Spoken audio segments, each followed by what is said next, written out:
In 1980, director Michael Cimino's film Heaven's Gate bombed so spectacularly that its title became a byword for disaster for many years.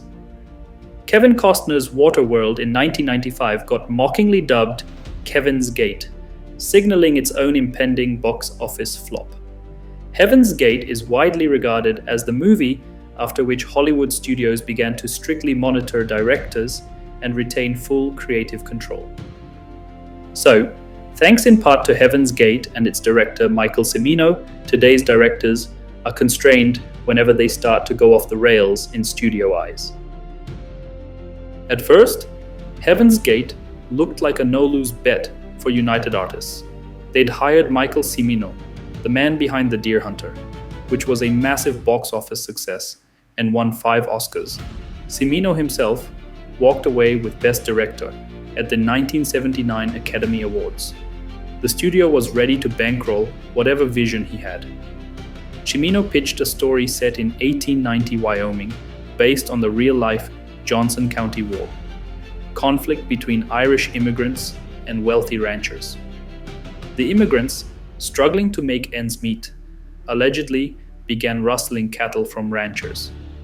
Vigilante enforcers were hired to intimidate locals, threatening and shooting innocent people, bypassing justice. Lynchings occurred, including those of Jim and Ella Averill, prompting ranchers to retaliate when the legal system failed them. Of 6 people arrested for the crime, all were released, and most witnesses mysteriously died from poisonings. The main witness, Jim Averill's nephew, even committed suicide by cyanide shortly before the trial. Furious, the ranchers later captured one of the 6 accused and tortured him with pitchforks before hired guns killed others, triggering a prolonged and deadly standoff that continued for years. Eventually, all senators who supported the ranchers were acquitted. Surviving guns for hire were set free due to insufficient prison funds. This brutal, class warfare saga was a perfect subject for a noisy epic, and a dream project for Cimino, who leveraged his Oscar clout to negotiate a studio contract that shielded him from budget overruns if he stayed on schedule. United Artists assumed any overages would be minor and turned a blind eye. On set, Cimino iced the studio even more.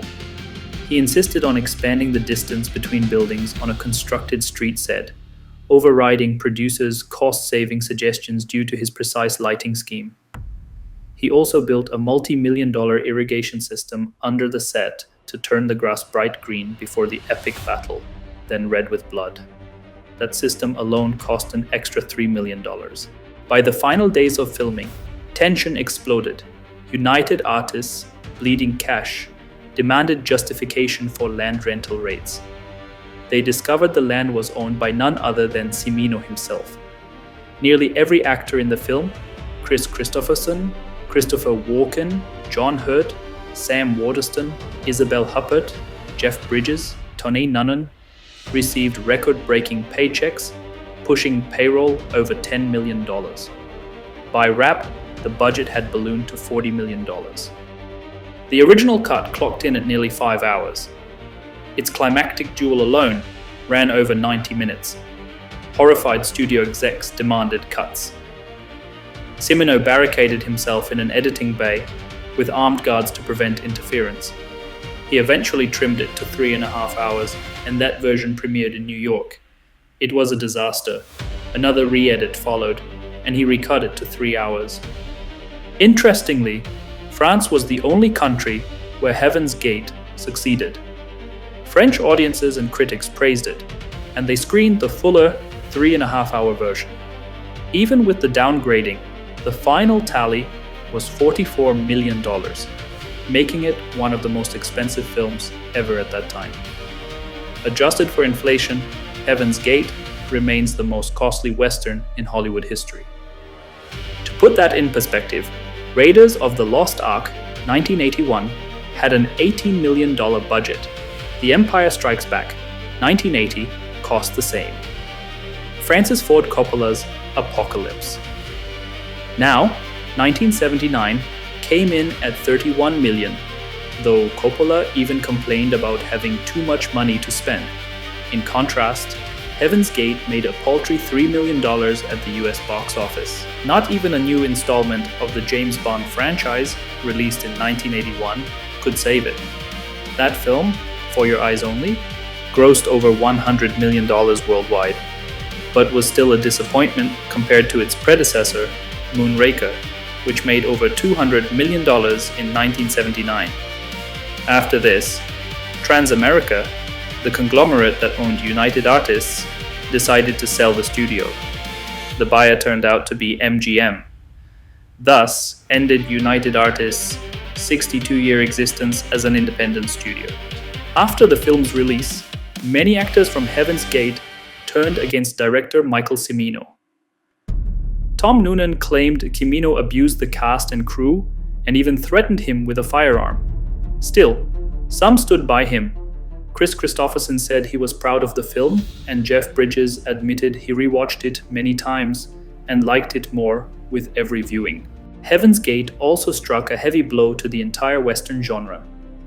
Until the mid-1980s, major studios avoided Westerns altogether. The box office failures of early post-1985 Westerns were often blamed on the shadow cast by Heaven's Gate. 10 years later, Kevin Costner restored some faith in the genre with Dances with Wolves, sparking a Western revival. Michael Cimino's career collapsed after Heaven's Gate. In 1979, he was Hollywood's most hyped director with a bright future, but by the early 80s, he became persona non grata. 5 years after the disaster, he returned with Year of the Dragon, a film given the green light because of a contract he still had with United Artists, inherited by MGM. But it flopped too, and Cimino received a Golden Raspberry nomination. His last full-length film was The Sun Chaser, 1996, which earned a Palme d'Or nomination at Cannes, but never saw wide theatrical release. Many analysts agree that the Heaven's Gate debacle could have been avoided. The film grossed so little, mainly because it had no marketing whatsoever. In 1980, most moviegoers simply didn't even know it existed. The studio only began to worry when the budget crossed $30 million. By then, they were already deep in production on For Your Eyes Only, another James Bond entry with its own massive $30 million budget. When it came time for advertising, there was no money left for Heaven's Gate. Even the minimal promo effort United Artists could have made after the disastrous premiere was instead shifted entirely toward promoting James Bond, on the belief that Heaven's Gate was beyond saving. It's unlikely the studio expected it to make only $3 million. Thanks for watching, subscribe and stay tuned.